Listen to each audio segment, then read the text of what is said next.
David Beckham would be a fascinating one to run through the graph we've been talking about earlier on. Talent on the axis, work ethic on the y-axis. Where does David Beckham, where's his dot on that?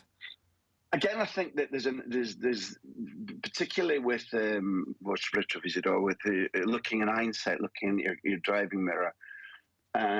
There's an awful lot of nonsense talked about, like, well, it was his work ethic, it was how hard he trained, it was the shape he was in.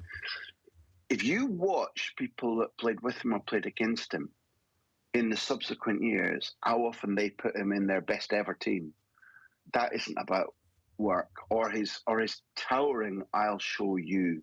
The thing about him was that whenever Ferguson fell out with him, coming off the back of the '98 World Cup, whenever somebody said to him, "You're not going to make it," or "You're dropped," or "You can't play in centre midfield," or times running out in the 1999 European Cup final, or times running out against Spurs at home in the match to decide the league that same season, Beckham pops up and does something. The Greece game with the free kick.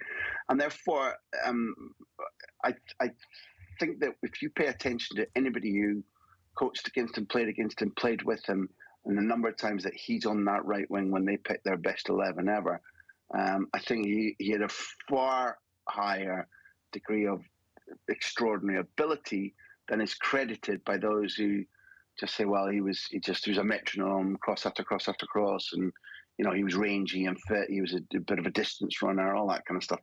Yeah, I like to remember him as somebody who was extremely special in all three categories: attitude, the athletic ability and size, similar to Cristiano, and ability. I like to put them all on a par. And I have to say, as somebody who was reporting on him at the time, even though we had our bumps and our good times, again, I always look at what makes you smile, gives you goosebumps. He gave me enormous enjoyment as somebody who was reporting on him a lot for United in England.